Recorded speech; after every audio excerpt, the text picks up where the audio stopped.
All right, so we're going to look at addition and subtraction identities today. So many times the input or argument of the sine or cosine function is a sum or difference of two angles. And you may need to simplify the expression. Be careful not to make this common student error. All right, so I want you to do these explorations here, okay? And just check them out before we do anything else. So if we have the sine of x plus pi over 6, then I can't just do the sine of x plus sine of pi over 6. Okay, that's like other things we've done before. All right, it doesn't work that way. All right. So what that leads to is that we have this thing called, and we're just going to go down here, the addition and subtraction identities for sine and cosine. All right.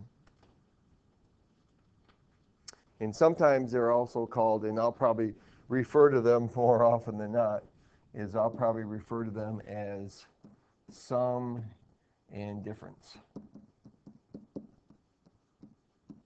identities. So I'll talk about them both ways. And so you're going to want to, these are the next identities that you're going to have written down. All right? And make sure either you got your book open to them right now or so you can copy them down. But we're going to use these identities then to find values for other sine and cosine functions. And we're going to look at them, also we'll use them to do a little proving too. So they want us to use the addition identities to find the exact values of sine of 17 pi over 12 and cosine of 17 pi over 12. Okay. So here's what I want you to do first of all. Okay, I want you to actually type sine 17 pi over 12 in your calculator.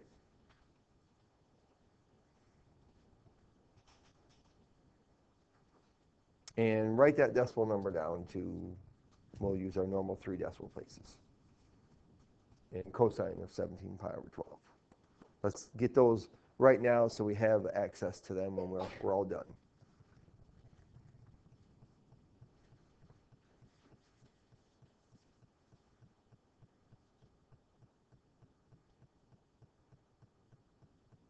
Okay, so what was sine of 17 pi over 12? 0.1. 9659, okay. And cosine of 17 pi over 12?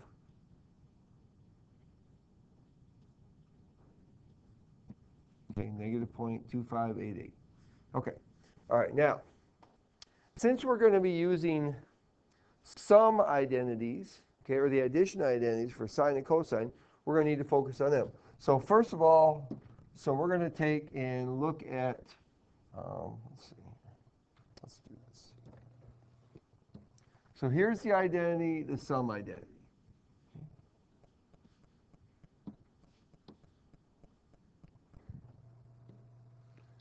So we're going to use this identity right here to find sine of 17 pi over 12, the exact value. Now to do that then, I need to know two angles that add up to 17 pi over 12. Now here's why we did the warm-up of converting from radians to degrees. Okay? We said that 17 pi over 12 is how many? How many degrees is 17 pi over 12? What was that equal to? 255 degrees. Okay? So what I want you to do now is take out your unit circle, all right, or the unit circle that's between your ears. Okay? And I want you to find pairs of angles that add up to 255. Okay? We need pairs. We need an x and we need a y.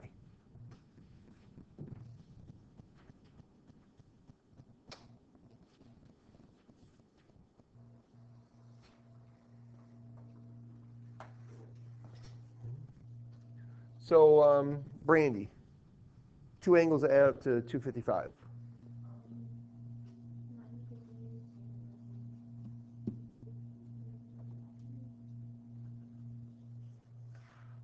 that would have to be 90 and 165, wouldn't it? Okay, that won't work. It's got to be two of them that are on our unit circle. All right, Ben? 210 and what? 45. Okay, there's one pair. All right. What's another pair, Randy?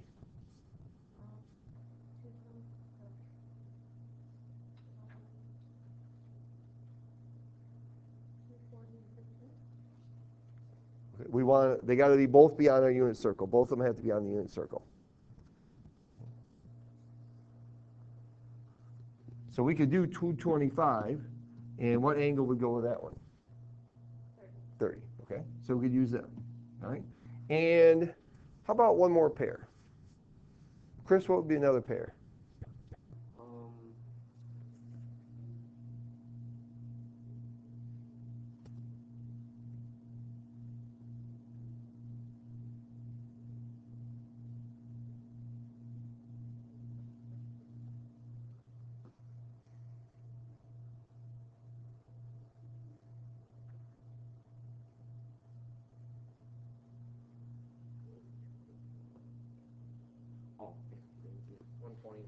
Okay, 120 and 135. Good, Chris. All right. Now, there's three different pairs of angles of x's and y's I could use to do this problem. Okay? And what we're going to do is we're going to use one of them for sine, and then we'll use a different one for cosine. Right? And we'll show that it doesn't matter which one we use, that we'll still end up with that our exact values will still give us those approximate values. So which one of those three would you like to use?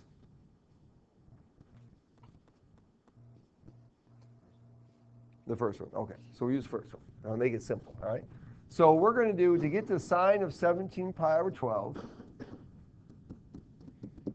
we're going to do the sine of 210, which is 7 pi over 6, plus the sine of 45, or plus 45, which is pi over 4.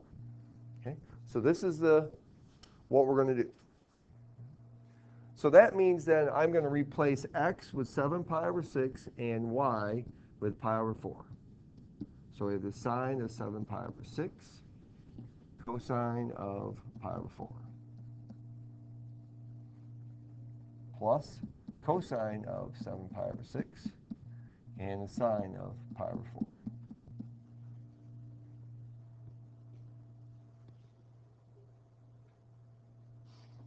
So then all I need to do now is just find those values. So what is the sine of 7 pi over 6? Negative 1/2. And the cosine of pi over 4? And the cosine of 7 pi over 6? And the sine of pi over 4. Okay, so we have this is equal to negative square root of 2 over 4 minus square root of 6 over 4, right? Okay. Now, John, was that original answer you gave me, that 0.9659, was that negative? Yeah. Okay. If it wasn't, we were in trouble, right? Because this is a negative value here. Okay. So there's our answer. Now we could, and I would prefer it, is write it as a single fraction. Okay. So negative square root of 2 minus the square root of 6 over 4. Okay. So if we take our calculator now then, and we do negative, well, let's go ahead and do the fraction. Negative square root of 2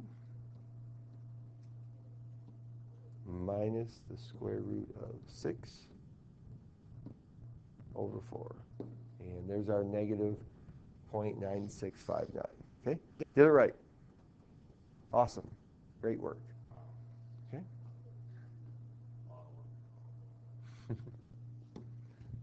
All right. So we found the sine of 17 pi over 12. All right, let's find the cosine of 17 pi over 12. Now to do this, then we're going to have to use the addition identity for cosine. So we need cosine of x plus y.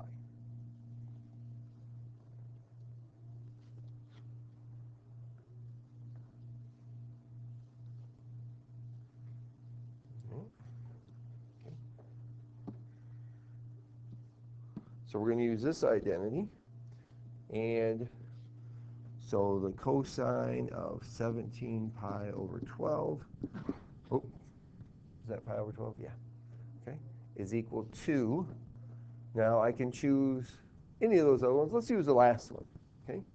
So I could do the cosine of 2 pi over 3 plus 3 pi over 4. Because 120 degrees is 2 pi over 3, 135 is 3 pi over 4. Now, here's a situation where I know that adding fractions together to get this 17 pi over 17 twelfths is not easy. So if I convert this to degrees, first of all, then I can find the radian measures that go along with it. And so now I just plug things in like I did with sine. So we're going to do the cosine of x. So that's the cosine of 2 pi over 3. And the cosine of y, 3 pi, cosine of 3 pi over 4. And minus sine of 2 pi over 3, sine of 3 pi over 4.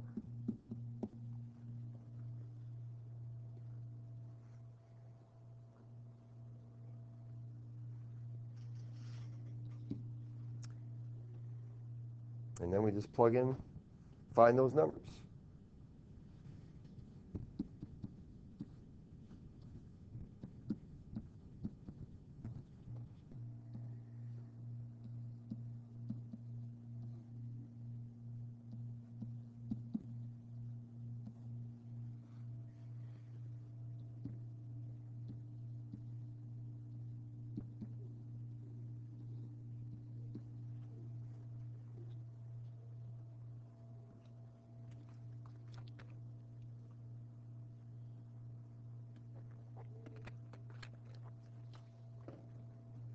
All right, when we're done, check that one out, see if that's the same.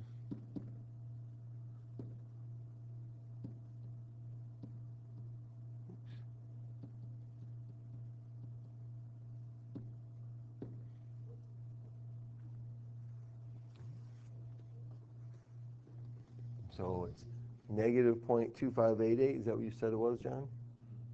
Okay, negative 2.588. Example 2 here is a difference identity for cosine. It says find the cosine of x minus pi over 2.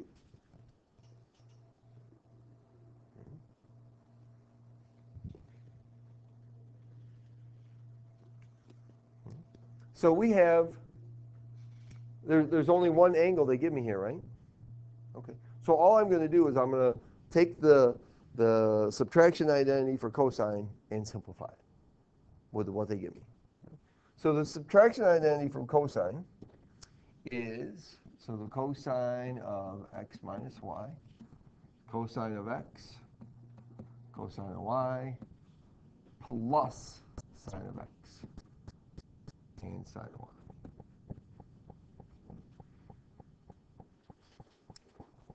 So in this case, the value I'm using for x is just x, and the value I'm using for y is,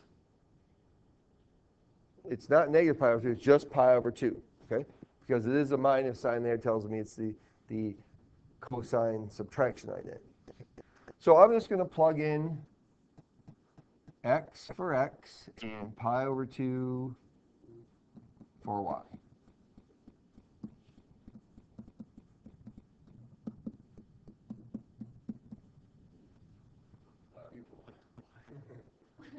I put pi over y. Look at that. Isn't that fun? Pi over 2y. Okay. Now this is easy because really I only need to find two things. What's the cosine of pi over 2? 0. Oh, that's nice.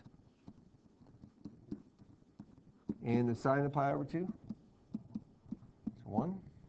So if I multiply by 0, I get 0. So the cosine of x minus pi over 2 is equal to the sine of x.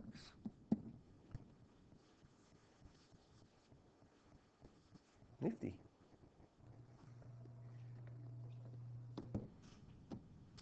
Number 3 here wants us to prove that 2 cosine of x sine of y is equal to sine of x plus y times the sine of x minus y.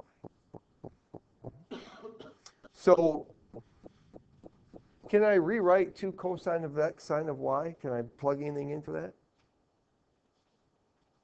Can I simplify that part at all? No, there's nothing to it. But I do know what sine of x plus y equals, don't I? And I do know what sine of x minus y equals. So we're going to prove this. So sine of x plus y is sine of x cosine of y plus cosine of x sine of y.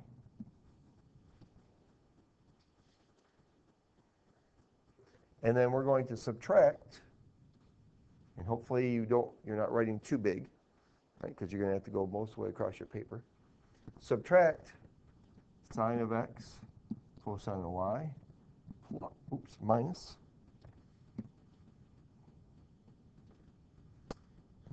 the cosine of x sine of y. So all we're doing is taking those 2 identities and subtracting them. So let's see what happens. So once we get it all written out, we need to get rid of the parenthesis, right? So we need to distribute that negative sign.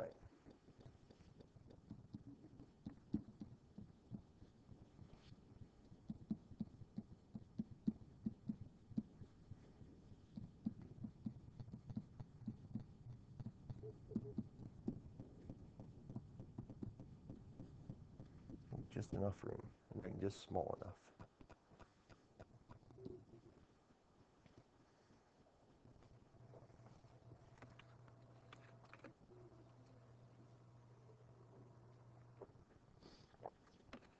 Big thing here is making sure you copy everything down right.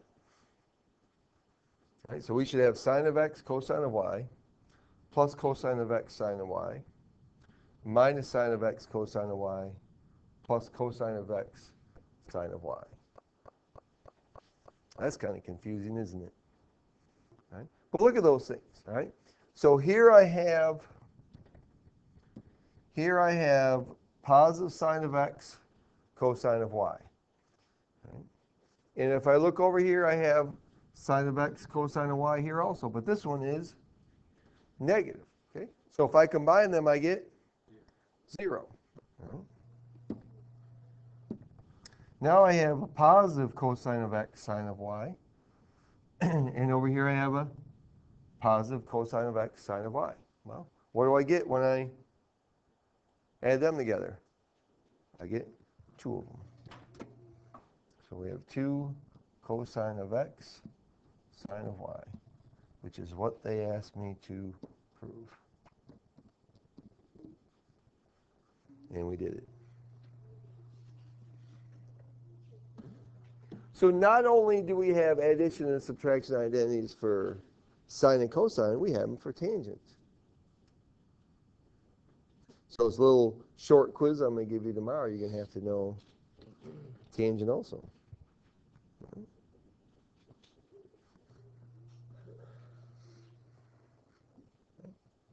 So the sum identity or addition identity for tangent is tangent of x plus tangent of y over 1 minus tangent of x, tangent of y.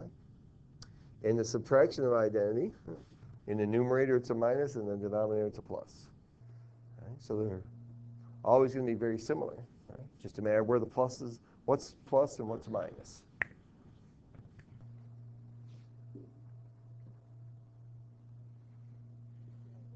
So this next problem we have is actually, it's a very technical problem as far as the things you figure out. And so it actually takes quite a little bit of work. and you have to use your knowledge of right triangles and locations as far as the quadrants are concerned on your, or on the graph. So here they want us to find cosine of x plus y and tangent of x plus y if x and y are numbers such that x is between pi over 2 and pi, which is which quadrant? Second quadrant. And y is between 0 and pi over 2, which is a, okay. So they tell us that cosine of x is equal to negative 2/3, sine of y equals 1/4. So we want to determine which of the following intervals does the sum of x plus y lie in. So we've got to figure out what's cosine of x plus y, what's tangent of x plus y. What would be another way of finding tangent besides using what's up there?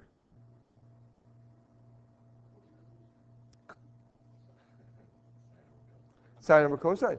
If I knew, so basically I could, if I knew this is equal to the sine of x over, or sine of x plus y over the cosine of x plus y.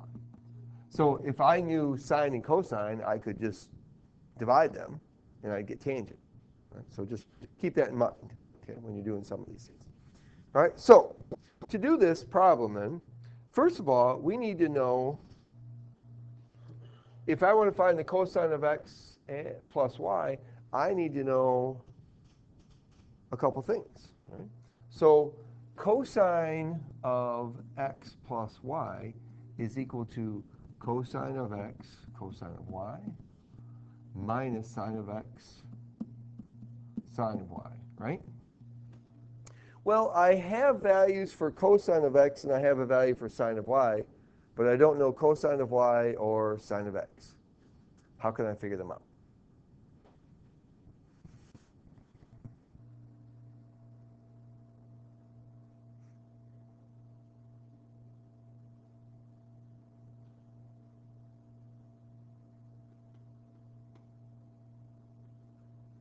Now, it tells us that cosine equals negative 2/3. Cosine of x equals negative 2/3. X is in the second quadrant. So let's see. I think the adjacent side would be negative 2, right? And the hypotenuse would be 3.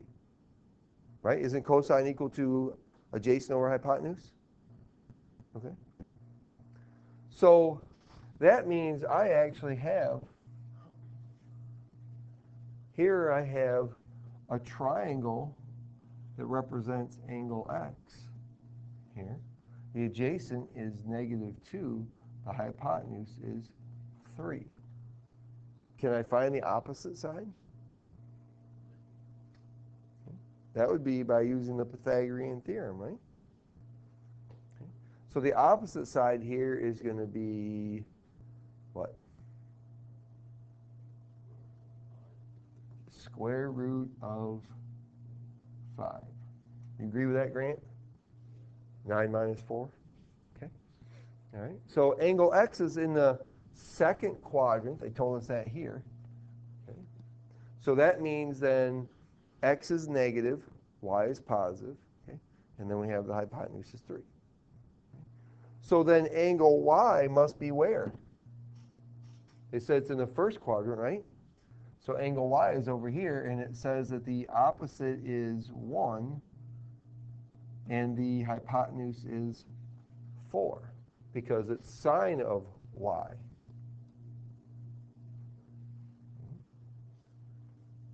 So then what is the adjacent side over there?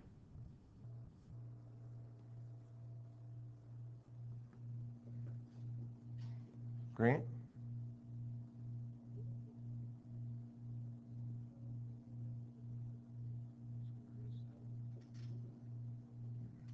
What's 4 squared? Okay. So square root of 15, right? Okay. So now I know all the parts of those two triangles for the angle x and the angle y. Now I know cosine of x and cosine of y, sine of x and sine of y. So I just plug them in. So here we have cosine of x is equal to negative 2/3. cosine of y. Well, here's angle y. Not written very well. Here's angle y here. So the cosine of angle y is what? Square root of 15 over 4. Adjacent over hypotenuse. Sine of x, opposite over hypotenuse. Oops.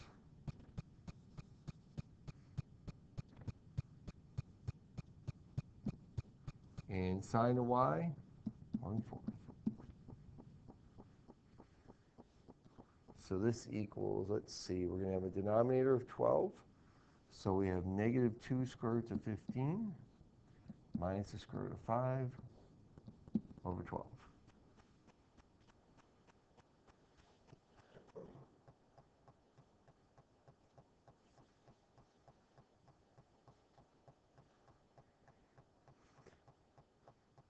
So, all right. So there's cosine of x plus y. Now, does that make sense? If they tell us that cosine is a negative number, and we're in the second quadrant, okay, then that's our adjacent over hypotenuse. Sine of y, that's in the first quadrant, because it's between 0 and pi over 2, is opposite over hypotenuse. Okay? Now, why do I need to, if I know that cosine equals negative 2/3, why do I need to know which quadrant it's in? Does it matter which quadrant it's in?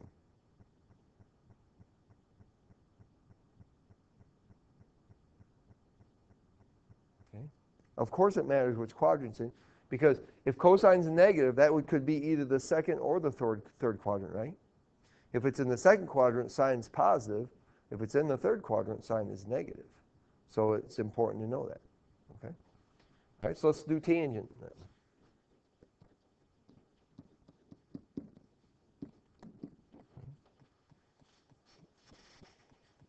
All right, now tangent of x plus y, that is tangent of x plus tangent of y. Let's rewrite that. Tangent of x plus tangent of y over 1 minus the product of them.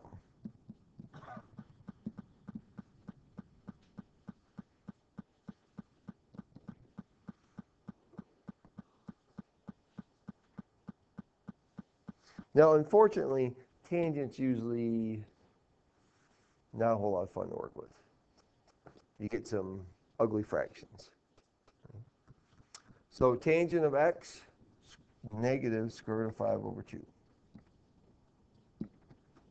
Tangent of y, 1 over the square root of 15.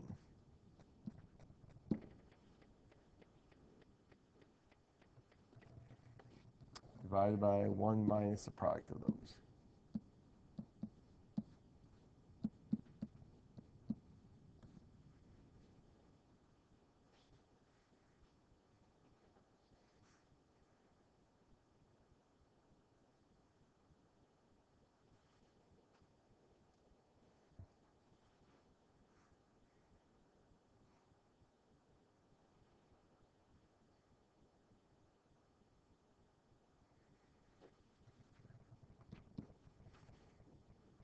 Okay, and yep, we have to simplify this.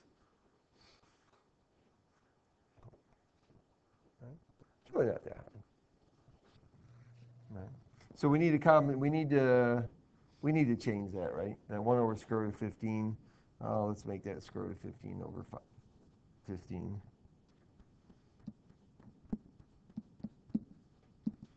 All right, let's change in the denominator too, I guess.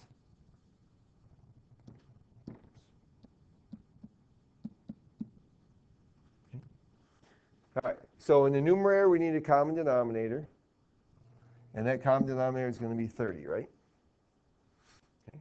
So we have negative 15 square roots of 5 plus 2 square roots of 15 divided by 30.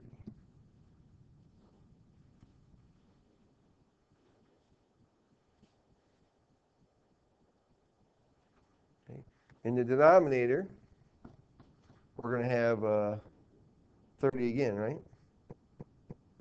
Okay. So we'll have 30 minus What's 5 times 15, or plus? This is going to be plus. Square root of 75 over 30.